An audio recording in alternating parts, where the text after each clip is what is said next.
Hey friends, welcome back to my channel and welcome back to my kitchen.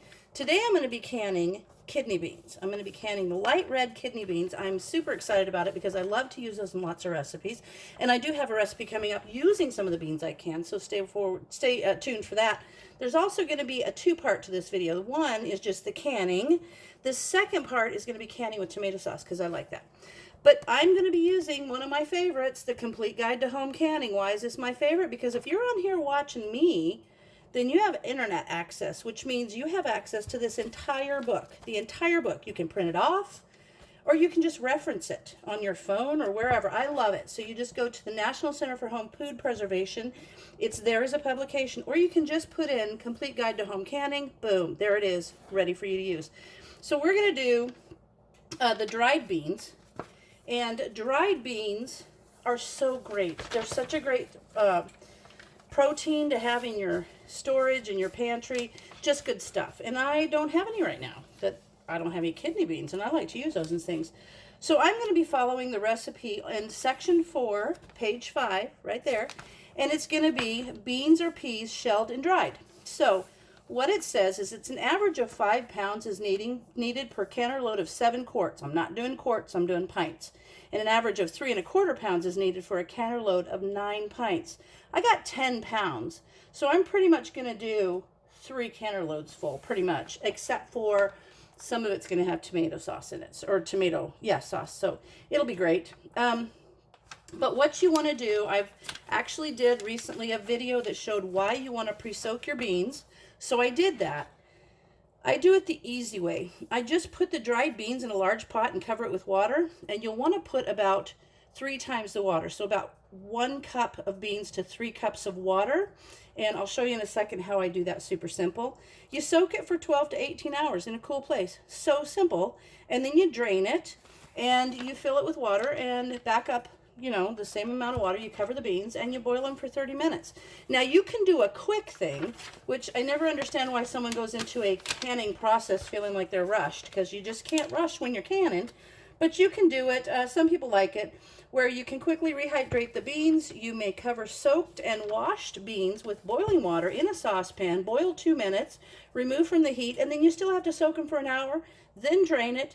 Then you start right back up where I'm at, which is boiling it for 3 minutes in fresh water, or for 30 minutes in fresh water. So you do that, and then you can can them.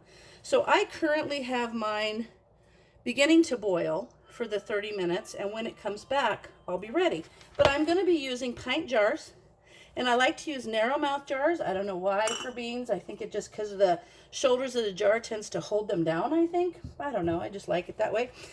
But you're going to fill them to 3/4 full. And then you're going to use the liquid that you boiled the beans in and fill it up. And then you're going to debubble it, put the lids on, and process them.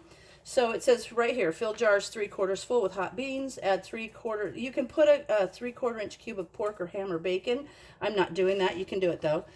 And you fill the jars with the heated sauce, leaving 1 inch head space, remove the air bubbles, and adjust the head space if needed, which would mean if the water settles, you just add more. Wipe the rims, dampen with a paper towel, and adjust them and process them. I'm at sea level, and so I'm going to do pints.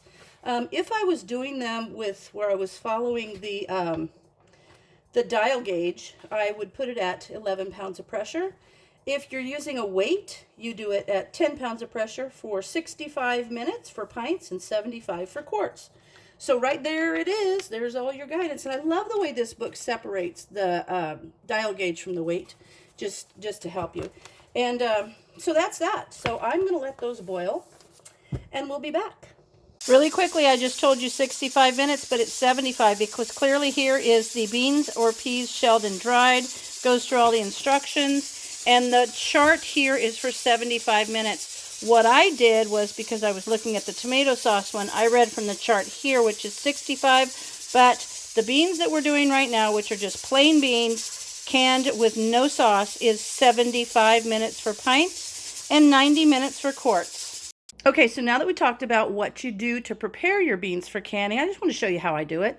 I love to use my ball boiling water canner, the electric Fresh Tech canner, and I don't get any kickbacks for telling you this. It's just super convenient, and I like to share that because I think the more convenient things are, the more apt people are to do them, without cutting corners. So this is really awesome. I put my beans in there, you fill it up, and now 10 pounds of beans will fill it to about here. And you fill it all the way up to the max line, which is 3 cups of water to 1 cup of beans. And you see it's at max fill right over there. I fill that up with water. And in the morning, hey, that's what they look like. They're all the way up there. But then you have to drain it. And then you have to fill it with fresh water and boil for 30 minutes. So because it's got this little way of draining the water, it's so easy. You don't have to lift anything heavy. And this weight isn't sitting on your stove.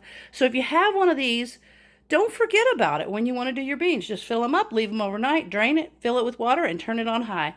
And you're good to go. So we're going to let these boil for 30 minutes, and then we're going to be back. Here's just a tip. As these are boiling, you'll see from soaking them, sometimes you'll get like little pieces of skin like that right there, and you'll get this foam. And I just kind of skim that off, and skim off, like I'm trying to do this one-handed, which is weird. Skim off those little bits of skin and things like that that you don't want in your jars. And that will just keep your jar nicer looking. And I just think the foam kind of just makes a mess when you're boiling it. So if you're close to the top of your container like I am here, if you're doing a big batch like this, and you want to get rid of those little extra weird, maybe sometimes broken ones, broken beans, or those skin peelings, just peel it off. That is a good thing to do. Okay, so this is boiled for 30 minutes, and I skimmed off the top. The thing I like about doing that is little bits. I'll stir it around with a big wooden spoon, and that will help any little bits of skin or little particles come to the top, and I can skim them off, and that way there's not so many in the jar. I'm using Tadler lids today because this is all I have of flat lids. That's it. That's it. And I want to keep those for times when I don't think I'll get my lids back or I won't be able to save them. So if I want to make gifts for Christmas or maybe things that I'm going to take on us with us on the our camping trip that I just don't want to have to worry about storing Tadler lids. So I like Tadler lids. There they are. They have the little, you can buy a little additional, the little red rubber ring that goes around them. You can replace those. So they're reusable, and I like that. All right, so what we're going to do now is we're going to fill our jar to 3/4 with the beans. So I'm going to fill it up. 3/4 is about, I'm going to say, I'm going to take a look, shake that down a little bit. That's probably good. And now we're going to fill it to 1 inch from the top with the liquid that it boiled in. And I'm going to actually make some tomato seasoned beans here in the next video, but I'm just going to bring that to the bottom of the rim, and then I'm going to debubble. You want to do that because it actually might bring your liquid level down a little bit, but that looks good. Perfect. I love it. Okay, now I'm going to wipe the rim. The jar is hot. You want to start with a hot jar. Wiping the rim. Give me one of these little gaskets and put it. Some people will store their Tadler lids with the rings already in them. I don't do that because they tend to come apart. So I'm going to be careful and touch only the outside and put it on there. And now I'm going to put my lid on, bring it down to a little bit tight, and then back off a little bit. And there's some beans that I'm ready to can. Oh, I wanted to show you guys this. I made this a long time ago. I made it out of hangers. And I hang this on my little cabinet doorknob, and this holds my rings above my workspace. So just kind of a handy thing. All right, so I'm going to fill the rest of the jars, then I'm going to put them in my pressure canner, and I'll come back. And I wanted to say about using this Fresh Tech electric boil water canner, the thing that's cool about it is I can set this where I'm working, like I did here, because I know that the contents are going to be gone, so it's not going to be heavy to move over to the sink to clean it. But this makes it super easy from having to walk so much around my kitchen. I can do everything right here. So, as I said, I'm going to fill up the rest of the jars, and I'm going to put them in the pressure canner, and I'll show you when I'm to that point. All right, 75 minutes later, and of course, I let my pressure canner come down to a pressure of 0, and then took the weight off. And then I cracked the lid open and let it sit for a couple minutes before I took them out. But don't those look at those beautiful, beautiful red kidney beans that I can use in lots of recipes, and I've got a recipe coming up. But you know what? If you guys like what you see, please subscribe. I never say that, but it'd be really cool if you subscribed and if you hit like on the videos that you like, and invite your friends to come and check it out too. All right, thanks for watching.